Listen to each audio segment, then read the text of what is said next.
азыр жасалма интеллект еще кыргызча да сүйлөп баштады. Но код аркылуу Кыргызстанда канча акча тапса болот? 10 саат кыйналбастан жарым сааттын ичинде жасалма интеллект менен жасап кой. Деги эле ушул SMM адисине канчалык деңгээлде, канчалык түрдө ноу-код жардам бере алат? Бизнестин же элдердин көйгөйлөрүн чече алсаң, ошончолук көп акча төлөйт.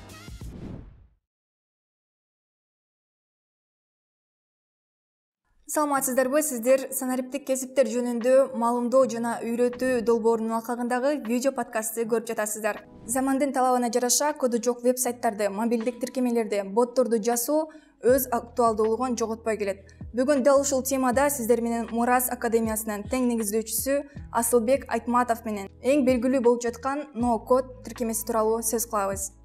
Саламатсызбы, студиябызга кош келипсиз. Саламатсызбы. Алгач ирет өзүңүздү тааныштыра кетсеңиз. Атым Асылбек, фамилиям Айтматов, ошол Мурас академиянын тең негиздөөчүсү болом. Азыркы учурда ушул ноу-код темасын жайылтуу боюнча Кыргызстанда ошо иш алып барып курстарды өткөрүп жатабыз. Жана ошол эле ноу-код менен кошо жасалма интеллекти дагы ошол таратуу менен иштеп жатабыз. Ноу-кодду кандай? Ноу-код деген өзү эмне? Мындай кыскача алгандачы, ноу-код деген бул илгери может силер көрдүңөрбү, көрбөй калдыңарбы? Илгери биздин ата-энелерибиз может биз деле көрүп калдык. Компьютер менен иштегенде интерфейс жок болчу да, экранда эч нерсе жок болчу. Только текст менен жазып сүйлөшчүк. Компьютер мененчи. Анан текст менен жазсаң, ал сага жооп келип, кайра сен жазып, кайра жооп келип, анан компьютер менен иштеш кыйын болчу. Кийин визуальный интерфейс деп мындай операционный системалар пайда болду. Анан биз мышка менен эле иштеп аябай көп жумушту жасап калдык. Азыр компьютердин артындагы турган код менен эч ким иштебейт. Аябай күчтүү программисттер эле отуруп бир нерсе жазап калбаса, атак компьютер менен иштеш үчүн, бир нерсени сайтты ачыш үчүн силер код жазып отурбайсыңар да азырчы. Бар мындай мышка менен эле иштей беребиз, телефон менен эле кире беребиз. Ошол сыяктуу эле башында код болгон. Коддун пайда болушунун негизги бир себеби бар. Бул эмнеден пайда болгон код? Язык программирования деп коет. Язык программированиянын өзү айтып тургандай, бул программалоо тили. Тил эмнеден пайда болгон? Тил көрсө, жаш баланы алсаңыз, жаш балага тилдин эмне кереги бар? Биринчи сөздү кайсы сөздү айтат? Апа дейт, туурабы? Анткени апасы керек. Бизге бир нерсе керек экен да, ар дайымчы. Ошон үчүн бизге тил керек экен. Апа дейт, нан дейт, ошентип анан ата дейт, ошентип анан сөздөрдүн баары балага эмне керек болсо, ошол сөздү айтып сүйлөшүп баштайт. Эмне үчүн башка тилдерди үйрөнүп атабыз, чет тилдерди? Анткени алардан бизге бир нерсе керек. И ошондой эле компьютерден да бизге бир нерсе керек болгон үчүн компьютердин тилин үйрөнүш керек болгон. Компьютердин тилин үйрөнүп, ошонун тилин дагы түшүндүрүп, ал бизге бир нерсе берет. И ошол тилде анан ноу-коддун пайда болушунун кийинки эмелери, этаптары тил үйрөнүү кыйын болгон да.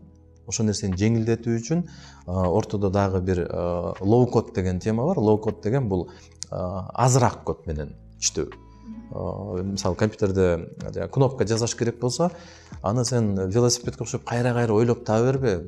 Биз кнопканы жасап койдук, сен цветин өзгөртүп эле коюп ал өзүңө деген инструменттер пайда болду да. Андан кийинки этап уже үчүнчү бул ноу-код. Анын төртүнчү этабы дагы бар, ал уже жасалма интеллект менен ноу-коддун бириккен эмеси келет да. Негизи эле ноу-код аркылуу Кыргызстанда канча акча тапса болот? Ноу-код аркылуу мен өзүм историямды айтып берейин. 2007-8 жылкы болгон история, 10-15 жыл мурункучу. Анан мен баягы системный администратор болуп, компьютерлерди оңдоп иштеп жүргөм. Анан бизде бир мамлекеттик бир мекеме бар болчу, ошол жердин компьютерин карап, анан Асылбек, сен деген программистсиң да, дейт да. Анан илгери эме дей берчү бардыгын. Программист дей берчү да, там сен компьютерди кичине жакыныраак эме алсаң, сен программистсиң депчи. Сен программистсиң да, деп. Анан кийин мен дагы ооба деп коем. Анан десем, бизге сайт жазап берчи, срочно сайт керек болот, эртең тияка бир жака барыш керек эле.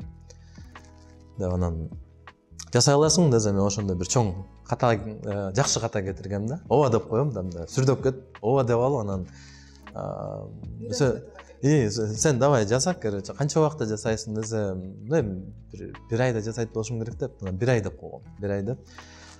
Негизи акча керек болуп аткан ал убакта студент болчумун анан акча керек болуп аткан анан барып кантип ошо акчаны батыра калайын деген эме менен алып туруп анан бир жума эме койдум убакыт бир жума коюп анан мага сайтты бат жасаш керек болду. Бат жасап издеп интернеттен ал убакта баягы компьютерный клубтар бар. Компьютерим да жок. Аз кээ бирлер айтат мен компьютерим жок болот, компьютер алайын анан кийин сонун компьютер алсам анан баштайм деп. Ал эч кандай тоскоолдук жок.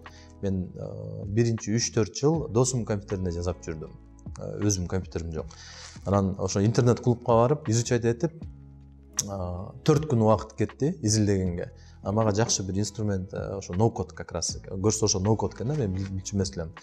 Data Life Engine деген бир платформа бар болчу, ошол аркылуу 3 күн 4 күн окууга кетти. 3 күн ичинде жасап бүттүм сайтты. Биринчи баягы көрсөтө турган бүт эмесин көрсөттүм. Аларга жакты. Анан 1-2 жерин айтты, ушуну оңдоп бер деп. Анан конечно аны там кичине көбүрөөк убакыт кетти. Бирок сразу мага $200 акча беришти да, ошон үчүнчү. Мындай мен студент болуп 1000 сом, 2000 сомго жашап жүргөм бир айда. Анан общежитияда жашайсың, анан уже тамак ашыңа там үстүнө там лепешка, майонез дегендей илгерки эме мененчи ошентип эле жашап чыкты. Анан $200 келип калат да. Мен $200 жыргап 2 ай же да андан да көп убакыт жашасам болгон. Анан кызыгып калдым аябай. Бул сон турбайбы депчи. Мен өзүм аябай бул нерсеге ыраазымын да, анткени бул жерде эки чоң проблема бар жаштардын өнүгүшүндөчү. Эки чоң проблема бар. Биринчи проблема бул бизде саатка белгиле баалабаган үчүн жумушту элдер аябай аз акча табат да. Мисалы 30 000 айлык алган акчаны бөлүп келсең $2 жетпеген сумма саатына. Бул деген аябай аз. Эгер сен сайт жасаган жакшы үйрөнсөң, мисалы мен азыр 2 саатта жасай алам. Жакшы сайттардычы 2 сааттын ичинде жасасам $500 болсо, мен 1 саатым $250 чейин бааланат. Уже 1 саатым. Менде ошондой эме бар болчу, жол бар болчу. Либо жумушка орношуп 1 ай иштейм $300 же бир 5-6 сааттын ичинде бир сайтты жасап алып, менин 29 күнүм бош болот деген. 29 күнүң бош болсо жөн жүрбөйсүң да. 29 күн либо көбүрөөк акча тапсаң болот, либо башка нерсе менен заниматься этсең болот. Мага ошонун артында самообразованияга, өзүң өнүктүрүүгө аябай көп убакыт бошоду. Андан кийин бизнести, ар кандай бизнестерди жасап көрүүгө аябай көп убакыт болду. И сайт деген ушундай направление да, бул IT аябай жакшы направление, когда бир жумушту жасап көрүп, сен окуганың үчүн акча аласың да. Анткени өмүрү сайт жасабагансың да бул сайттычы. Мисалы биз Кыргызстанда бир жолу сайт жасадык, жанагындай Этномедиа деген сайт бар. Ал Кыргызстанда Netflix'тин аналогу да, мындай алгандачы, жөнөкөйлөтүп айтканда мировой эме бар го, видео. Ошол сыяктуу сайт, анан аны Кыргызстанда эч ким жасабаган да. Сен ошону жасаш үчүн биринчи сага акча төлөдү. Сен аны окуп, үйрөнүп, жасап, анан үйрөнүп алдың. Кантип жасайт экенинчи. Дагы ошентип заказдар келе берет. Анан ал нерсени сен каждый раз бир нерсени үйрөнгөнүңө сага акча төлөп берип атса, бул сонун нерсе да. Ошон үчүн мага аябай бул направление жагат. Как раз мен жаштарды ошого чакырмакмын. Канчалык бизнестин же элдердин көйгөйлөрүн чече алсаң, ошончолук көп акча төлөйт. Дүйнөдө ошондой да. Эмне үчүн баягы окуу көп нерсе жакшы ийгилик алып келбей атат азыр, жөнөкөй эле университетте окуган. Анткени университеттеги окуу элдердин проблемасын чечкен нерсе менен эмес, аралыгы чоңоюп кетти да.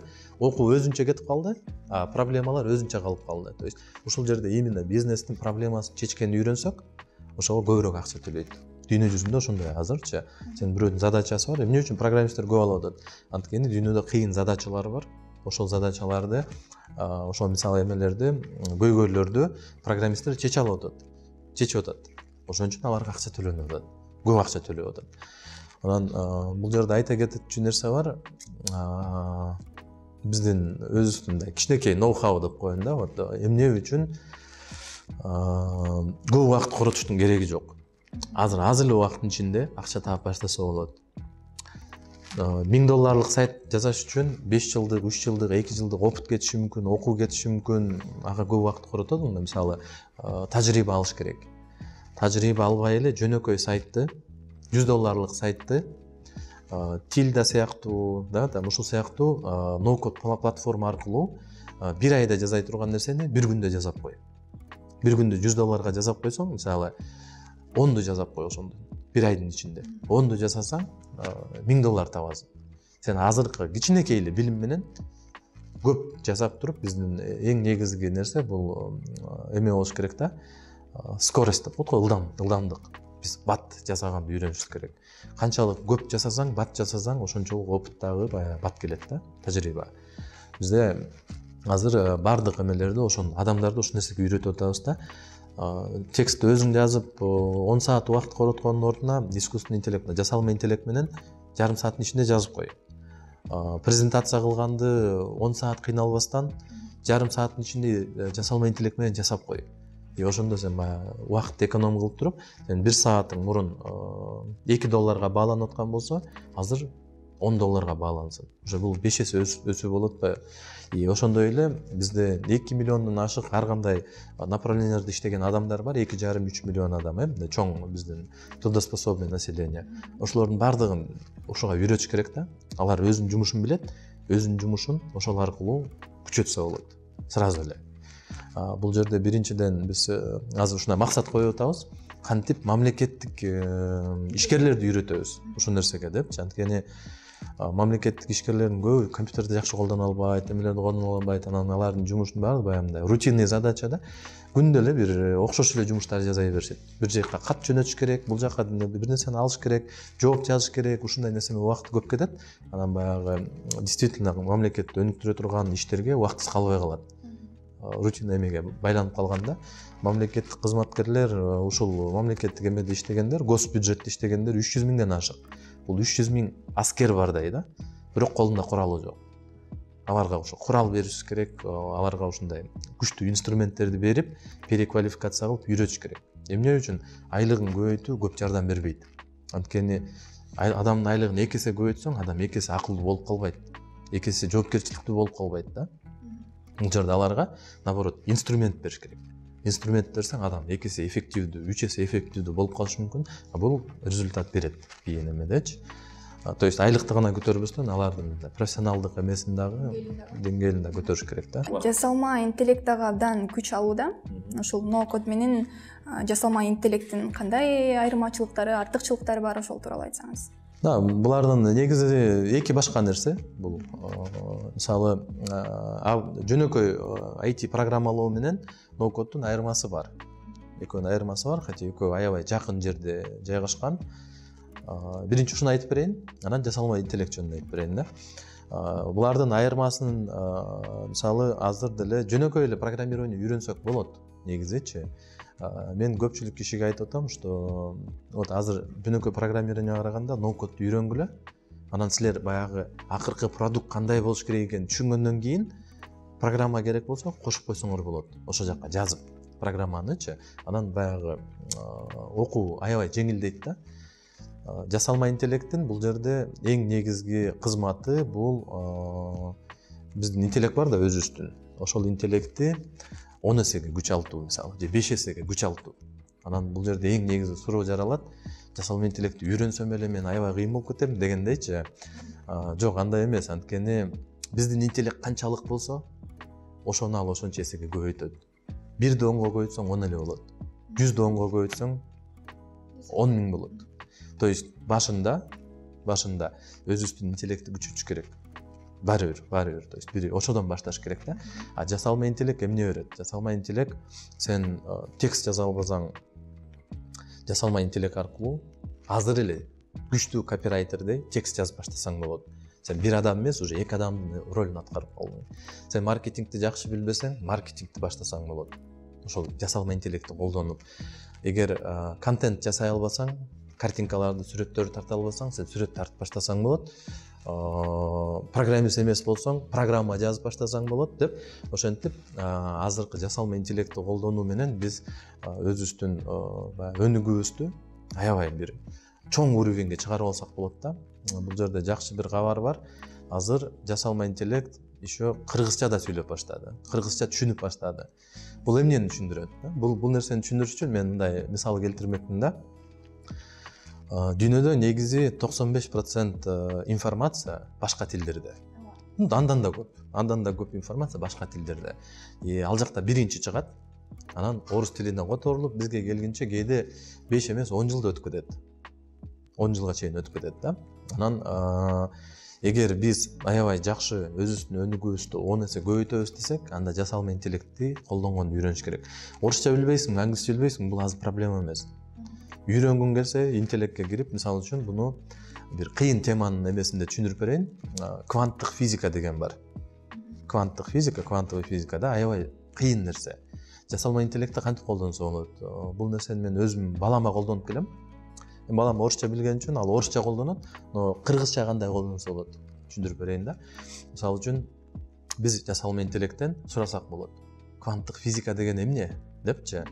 Анан ал баягы научный тил менен түшүндүргөн үчүн кыйын болуп калат да. Анан ага айтсак болот. Мен азыр айылдан көп билимим жок баламын. Мага бир 15 жашар баладай кылып түшүндүрүп бер. Анан кой малдын эмеси менен же мындай жөнөкөй өсүмдүктөр менен же өзү бир нерсеге кызыкса, мисалы мультфильмдер бар го, жана кинолор, Человек-паук же дагы бир нерсе дегенчи, ошолордун примери менен түшүндүрүп бер десең, жасалма интеллект ушунчалык күчтүү болгон үчүн сага өзүңө персональный кылып ошол кванттык физиканы түшүндүрүп берип баштайт. Анын ичинде түшүнүксүз суроо болуп калса, мен бул сөздү түшүнбөдүм, буну мага түшүндүрүп бер деп, баягы артынан кууп атып бир направление билимди аз эле убакыттын ичинде, бул сенин персональный преподаватель да, эмең да, окутуучуң болуп калат. Ошондой эме менен аябай көп нерсени үйрөнсө болот. Бул жерде бир кыскача айта кетейин дагы. Кээ бири коркотот да. Жасалма интеллект бизди басып алат да, бир нерсе кылат деген кинолорду көрүп алышкан, аябай көп ошодон коркунуч бар. Бул коркунучту жокко чыгарыш керек дагы. Наоборот, бул инструмент мен убагында билем, баягы 1S'ти колдонбогон, автоматизацияны колдонбогон бухгалтерлердин баардыгы жумуш жок кылган. Оборудование менен иштебейм, станок менен иштебейм деген адамдардын баары жумушу жок кылган. Мен өзүм жөө ташыйм, ат менен ташыйм, машинанын мага кереги жок дегенден баары жумуш жок кылган да. Ошол сыяктуу эле азыр убагында жана компьютер пайда болгондо мен компьютер менен иштей албайм дегендер да жумуш жок калды азыр. Эч ким жок компьютер менен иштебегенчи, мындай интеллектуальный эме жумушта. Азыр ошондой эле Америкада уже келди. Америкада бүт жерде резюмелерди чыгарат го, жана вакансияларды. Алар мына ChatGPT-ни искусственный интеллект менен иштегенди билген сөзсүз деген көргөзмө бар ал жактачы. Бизде дагы ошол нерсе келет. То есть сен ошону иштете алсаң, бул жана Word, Excel билесиң дегендей эле да. Ошону билсең жумушка алабыз, билбесең албайбыз. Ошондой. Кыргызстанга бизде азыр аябай чоң мүмкүнчүлүк ачылып атат. Ноу-код, жасалма интеллект, ушул нерселерди үйрөнүп баягы кайра эле башка мамлекеттердин артынан кууп эле жүрө бербестен биз алдыга чыгып кеткенге мүмкүнчүлүк ачылып атат да. Кыргыз тилинде десең кыргыз тилинде, орус тилинде десең орус тилинде, жаңы дүйнөдөгү эң сонун инструменттерди колдонуп эле биз алдыга чыгып кетсек болот азырчы. Ошондой сонун мүмкүнчүлүк ачылууда да, именно особенно мына жаштарга. Бул жерде эч ким тоскоолдук кыла албайт азыр. Азыркы учурда дагы эң ири кесиптердин катарын SMM толуктап жаткан учуру. Деги эле ушул SMM адисине канчалык деңгээлде, канчалык түрдө ноу-код жардам бере алат? SMMдин эмнеге мындай популярныйын айтып берейин. Биринчиден, анткени илгери компаниялар жөн эле компания болушкан. Сен продукт чыгарсаң эле элдер өзү таап келип эле сенден ала берген. Анан конкуренциянын күчөшү менен дүйнөдө социалдык тармактардын пайда болушу менен жаңы бир направление пайда болгондо аны SMMA деп коет. SMMA деген Social Media Management Agency деп коет да, то есть компаниялар пайда болгон. Ошол социалдык тармактарда жүргүзө турган. Анан анын көбөйүшү илгери компания бир эле продукция чыгарган эле компания болсо, азыр бир компания менен иш бүтпөйт. Жаңы эме пайда болду да. SMM деген медиа деген эме пайда болду. Ар бир компания продукт чыгаргандан сырткары медиа болуш керек. Өзүнүн медиасы, медиа кылганды, өзүнүн товарын башка бирөөгө жеткизгенди үйрөнүш керек. Анан кичине убакыт өтпөй эле компанияларда дагы бир муктаждык пайда болду. Бул IT. То есть компания сен жөн эле медианы кошуп алсаң эле болуп калбайсың. Сен еще автоматизация, өзүңдүн продуктларыңы аябай жакшы жасап жеткизүү үчүн IT деген. Мисалы азыр Мбанкты колдонуп атабыз, там Мбанк деген бүт банктарын жазып койсо, жаап койсо деле иштей берет. Анткени ал IT компанияга өтүп кетти. IT компания, IT медиа деген күчөттү дагы өтүп кетти ITге. Телефонго кирип алды, бардыгын телефонуна. И банк иштеп атат. Бир да отделениясы жок, азыр иштей алат. Мындай алгандачы. Бул ошол нерсенин өнүгүшү. Эми мындан кийинки направлениени айтып берейин, эмне өнүгөт. Азыр SMM дейм да, эме деген направление өнүгүп атат да.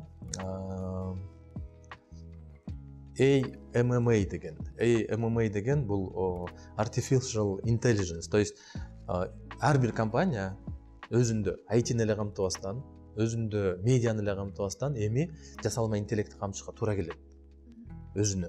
Андай кылбаса алар конкуренциядан жеңилип калат да. То есть эми жаңы специализация келе турган нерсе бул ушу искусственный интеллектти колдонууну билген компаниялар аябай алдыга умтулуп чыгат дагы. Мурун жана SMM жок компанияга караганда SMM бар компания айырмасы билинип турчу да, сразу элечи. Азыр дагы ошондой нерсе жаңы көрүнүштөр пайда болот. Көрсөчү. Жасалма интеллект менен ноу-кодту SMM'де аябай көп пайдасы. Потому что SMM деген эмне? Булар контент создавать эткен адамдар да. Биринчиден алар текст контент түзүшөт, текст түрдө. Экинчиден сүрөт түрүндө түзүшөт, үчүнчү видео түрүндө түзүшөт. Ошол үч нерсени искусственный жасалма интеллект азыр жасаганга жардам берип атат. Аябай сонун уровенде. Бул нерсени өзүңүздөр эле көрүп байкасаңыздар керек да. Вот искусственный интеллект жасаган контент аябай мындай көрүнүшү сонун, тексттер сонун, окумдуу болуп келет да. Ошон үчүн бул нерсени азыр колдонушса болот. Көбүнчө мындай мен ноу-кодко караганда ушул жакты көбүрөөк айтмакмын да. Ноу-кодту мисалы таплин, ар кандай эмелер чыгып атпайбы? Ошол бардыгы ноу-код да. Ошолорду колдонуп өзүнө кошумча өнөр кылып алса болот, кошумча акча таба турган. Тоже ошондой инструмент. Эмеле аябай көп. Воронкаларды жасаса болот, автоворонка деп коет. Чат-боттор жасаса болот, мобилдик тиркемелер жасаса болот. То есть даже SMM'дер өзүнүн каалаган нерсесин направлениени тандап алып, ноу-кодду өзүнө как жардамчы катары колдонсо болот. Ноу-код, жасалма интеллект тууралуу дагы сөз болуп өттү. Деги эле муну жасалма интеллектти биз кайдан тапсак болот, кантип иштетсек болот, ошол тууралуу айта кетсеңиз. Бул жерде негизги суроо кыргыз тилиндеги боюнча болуп атат да. Кыргыз тилинде түшүнгөн жасалма интеллект боюнча баягы жасалма интеллекттердин эң кыргыз тилинде жакшы түшүнгөнү бул Cloud AI деген, Anthropic деген компаниянын Cloud AI деген эмеси, платформасы, именно жасалма интеллект боюнча. Бул жасалма интеллекти ошо как раз жана OpenAI деген компания бар, ChatGPT-ни жасаган. Ошол жерден чыккан бывший сотрудниктер. Ошолор жасап чыгышып, анан мен эң таң калганым, вот мен кирип эле текшерсем, аябай кыргызча жакшы жазып, жакшы түшүнүп калыптыр да. Кээ бир жерлери бар, ал нерсени мындай көңүл бурбаса болот да, бирок ушунчалык иштеп калган бул аябай сонун. Азыр бизде ушундай чоң мүмкүнчүлүк ачылды. Анткени буга чейин бизде өзүнчө рабочий группа түзүп, анан бул жерде тил боюнча аябай сонун бир эме бар, айтып кете турган нерсе бар. Азыр убакыт болсо айтып кетейин ошол нерсени, анткени бул нерсени белгилей кетиш керек да. Эмне үчүн жасалма интеллект кыргызча сүйлөп калды дегенде, бул жерде бир мурунку иштеп кеткен кыргыз активисттердин аябай жардамдары чоң. Бул жерде мен тааныгандардан Чоробек Саадамбек, Мурат Жумашев деген адамдар бири Google Translate'ти которгондо аябай жакшы жардам бериптир. Элдерди уюштурушуп, Натайымда группада баягы Тилек Мамутов деген ошолор баары кошулушуп, кыргыз тилине Google Translate'ти которгондо миллион эмени которушуп, сөздү. Миллион сөз дейм да, миллион эмени сүйлөмдү которуп чыгышып, анан бул биринчи болгон себеп. Экинчи себеп Википедиянын ичинде кыргызча контентти көбөйтүү боюнча ошо Чоробек Саадамбек ошо окшогон активисттер аябай жакшы аракет кылышып, анан Википедияда да аябай көп эме которулуп калыптыр да. Анан дүйнөдө көрсө 7700дөн ашык тил бар болчу экен. Анан азыркы убакта 7150дей калыптыр. Жыл сайын 50дөн 150ге чейин тил жок болуп баратыптыр да. Бул ушунчалык мамлекет, ушунчалык бир өлкөнүн эмеси жоголуп бараткан, тарыхы жоголуп бараткан нерсени түшүндүрөт. Анан бул жерде кыргыз тилин баягы эмеге рейтинг жаза башташты да, кайсы тилдер бар, дүйнөдө топ тилдердин арасында деп рейтинг чыгарып атып, анан Википедияны алалы дептир, кайсыл тилде контент көп. Анан Google Translate алалы деп, ошону алса, Кыргызстан 80 канчанчы, 82-нчи орунга чыгып калыптыр ошо жерденчи. Анан топ 100 тил деген бул ушул тилдер экен деп, кыргыз тили азыр көп жерге кошулуп атыптыр да. Ал тилде контент бар болгон үчүн, анан эмелер бар болгон үчүн, переводчиктер бар болгон үчүн, ошол жана Cloud AI деген кыргызча сүйлөп калган бирден бир себептердин бири ушул да. То есть контент бар, дүйнөлүк топ языктарга кирип калган үчүн кыргыз тилинде да сүйлөп баштады да. Бул аябай жакшы көрүнүш. Азыркы жаштар арасында мисалы үчүн сайттарды жазуу учурунда мисалы үчүн ойлонушат да, кайсыл жакта болбосун англис тилинде жазылган. Эми ошол ноу-код платформасына сайт иштеп чыгуу үчүн англис тилин билүү зарыл эмес, туурабы? Ооба, бул жерде инструменттер деле көп негизичи.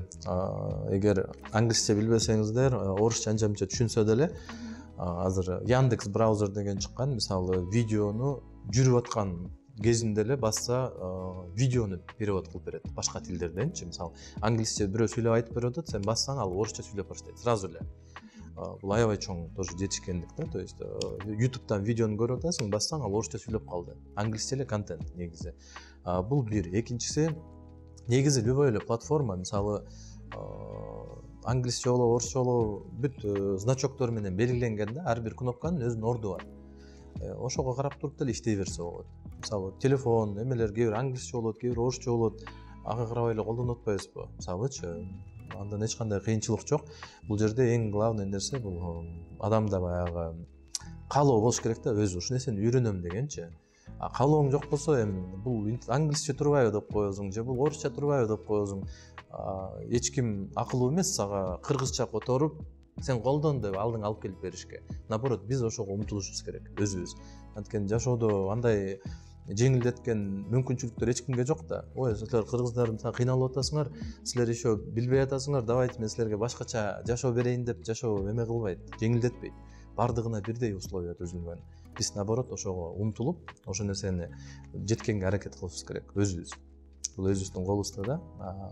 Ар кандай шылтоолор бул биздин өзүбүзгө эле жаман. Эң сонун. Ал эми ушул ноу-код платформасында иштөөгө же болбосо сиздер менен байланышуу үчүн деги эле ушу жаштарга кандай кеңеш берет элеңиз? Бул жерде жана буга чейин бир сурооду ачпай кеттик. Кайсыл направленияны тандаш керек деген бир суроо болбодубу? Мен ошол жөнүндө айтып берейин да. Анткени ноу-кодду үйрөнүү, интернетте информация аябай көп. Кирип, ар бир адам өзү үйрөнүп алса болот. Ноу-код деп жазса эле, YouTube'дан, Google'дан жазып үйрөнсө болот. Аябай курстар деле аябай көп. Анан бул жерде негизги белгилей кете турган нерсе, адамдардын көбү азыр бир чоң катачылыкка туруп атат. Анткени мен буга чейин балдарды өнүктүрүү борборлорун ачып, ошолорду иштетип жүрдүм. Анан ата-энелер келип айтат да, сизге октайын деп атам, кандай дейсиң? Анан эмнеге октайын дедиңиз десем, ушундай деп. Анан негизи эле баягы интеллектуалдык өнүктүрүү бар. Анан келип айтат да, эмнеге вот балаңызды берип атасыз десем, мен балам мектепте кыйналып атат, ушу мектепте жакшы окусунчу дейт. Анан эмнеге мектепте жакшы окуш керек десем, ой, университетке тапшырбайбы, жакшы бир эмеге тапшырбайбы депчи. Университетке тапшырса эмне болот? Бир жерге жумушка кирет. Анан жумушка кирсе эмне болот? Эми акча табат да, канча акча табыш керек десең, эми бир жок дегенде ал мурунураак болчу да, эми 20 000 сом табат да, эми жок дегенде деп элдер айтып берет да мага. Анан айтам, силер кызыксыңар, мына 11 жыл мектеп окусун, 5 жыл университет окусун, анан 1 жыл курска барсын, чтоб 20 000 табыш үчүнбү? Эмне үчүн бала 18-23 жашка чейин жаш бала болсун, анан 23-кө чыккандан резко эле чоңоюп туруп, анан сен бар эми өзүң окуятын кыл дегенге, эми ортодо башка жаңы навыктарды берүү, башка нерселерди үйрөтүү каякта, ким бериш керек деген суроо пайда болду да. Мен ал нерсени ойлонуп атып, ойлонуп калдым. Действительно, вот программистти сурап атат да, адамдар келип менен сурап атат. Программист жакшы болуптыр, ушуну окутуп берчи балдарга депчи. Анан программированияны ачтым курсту. Жакшылап ойлонуп көрсөм, ал балдар чоңоюп ишке киргенге чейин 15 жыл өтөт экен да. 15 жыл. 15 жылдан кейін программирование барбы жокпу эч ким билбейт. Анткени SMM мобилограф деген специалисттер качан пайда болду? 10 жыл мурун эч ким түшүнбөс аны. Анан биз өзүбүз билбеген нерсеге кантип даярдайбыз адамдычы, кайсы профессияны тандашты. Анан эң негизги айтып кете турган нерсе бул жерде өтө керектүү нерсе бар. Бул ар бир жаштарга керек. Анткени адам эгер мээнин өзүнүн функциялары бар. Эс тутуу, көңүл буруу, ой жүгүртүү деген, критикалык ойлонуу мисалы үчүнчү, критическое мышление, бат окуу, бир нерселерди бат үйрөнүү, бул скорочтение эмес, вообще бир любой знанияны бат үйрөнүү. Эгер ушул нерселерди үйрөнүп, ушул нерселерге тренировка кылсам, мен главный секретти айтып кетейин. Программированияны үйрөнүүгө даже 1 ай жетиштүү кээде. 1 ай. 1 айда үйрөнүп алып турган нерсени 20 жыл мурун даярданыш керекпи, даярданыш керек эмеспи деген суроо пайда болот. Андан көрө биз ошол адамдын, баланын негизги эмесине көңүл бурсак, soft skill деп коет еще. Бул мээнин функциялары өзүнчө. Анан soft skill деген бар. Бул жеңил өнөрлөр деп коет да, мындай адамдын башка бирөө менен сүйлөшө билүү, башка бирөө менен коммуникация, сатууну үйрөнүү, башка бирөөнү өзүнүн оюн жеткизгенди үйрөнүү, окшогон нерселерди үйрөтсөк, бул көбүрөөк пайдалуу, чем 20 жыл мурун белгисиз жоголуп кетиши мүмкүн болгон профессияга даярдаганга караганда. Асылбек мырза, анда биздин студиябызга келип бергениңиз үчүн терең ыраазычылык билдиребиз. Көрүүчүлөргө өзүңүздүн кайрылууңузду айтып кетсеңиз болот. Биринчиден силерге дагы рахмат. Ушинтип чакырып подкастка чакырганыңыздарга, өз оюбузду, баягы өз тилектерибизди жаштарга, элдерге жеткизүүгө жардам берип атканыңыздарга чоң рахмат. Эң негизгиси бекер деп койбоймунбу? Азыркы учурда платный болуп калбады, көп жерде эле жакшы нерсени айтып берейин десең деле канча бересиздер депчи. Силердин кылып аткан ишиңерге ийгилик. Ушул жумушуңарды уланта бергиле. Анан эми жаштарга, бизди көрүп аткан көрүүчүлөргө айтып кете турган нерсе бул биринчиден азыр бул жерде айтып кеткен инструменттерди сөз түрүндө эле калып калбасын. Мен атайын кыскача видеоролик кылып кантип колдонуш керек, потому что көп ошодон кыйналып калышат экен да. Кантип колдонуш керек, кандай максатта колдонуш керек, ошол жөнүндө кыргызча видео жазып берейин. Аны тиркеп коелу. Экинчиден ноу-код платформаларды кимге кандай колдонсо болот деген атайын биз интеллект картага жасаганбыз. Ошол нерсеге ссылка беребиз. Атайын ошо видеонун астында турсун, элдер өтүп, анан мисалы бирөө автоматизацияга колдоном десе, ошону таап алат. Мобилдик тиркеме жасайм десе, өзүнчө бөлүнгөн да. Жөнөкөй мобилдик тиркеме жасайм десе, жөнөкөйү бар. Кыйыныраак, бирок аябай функциясы көбүрөөк жасайм десе, өзүнчө бар. Чат-бот жасайм десе, өзүнчө бар. Сайт жасайм десе, өзүнчө бар. Анан веб приложениемде кыйын приложение жасайм десе, ага өзүнчө бар. Ссылкалары бар, кайсы инструмент менен жасаш керек деп мындай каталог кылып жасап койгонбуз, аябай удобный. Ошону жөнөтөлүк. Анан SMM адистер жөнүндө да сөз болуп калды. SMM адистерге бекер сабак бар, бирок эми азыр орус тилинде, может ошого деле уруксат берип койсок болот. Аны да коюп койсо болот, элдер кирип, өзүнүн жумушун кантип илгерилетсе болот, ошону көрүп алышса болот. Анан жана Cloud AI деп айтып кеттим, ошону кантип регистрация кылыш керек, анткени ал азыр Англия менен Америкада эле иштеп атат. Анын үчүн VPN деген керек. Ошо VPN-ди кантип жеңил установка кылып эле өзүнө биринчи жолу регистрация кылганда өзүнө регистрация кыла алса болот. Ошол жөнүндө видео тартып силерге белек катары жөнөтүп коелу. Бул бизден болгон эмебиз болсун да, жардамыбыз ушу ишти алдыга жылдыруу боюнча. Ооба, негизи бүгүнкү аракет эртеңки келечек деп да бекерден айтылган эмес. Сиздер ушул жаштардын өлкөнүн өнүгүшүнө чоң салым кошуп жаткан экенсиздер. Сиздердин да ишиңиздерге чоң ийгиликтерди каалайбыз. Урматтуу көрүүчүлөр, бүгүнкү подкаст эң маанилүү жана пайдалуу болду деп ишенебиз. Ал эми бүгүн бизде конокто Мурас академиясынын тең негиздөөчүсү Асылбек Айтматов болду.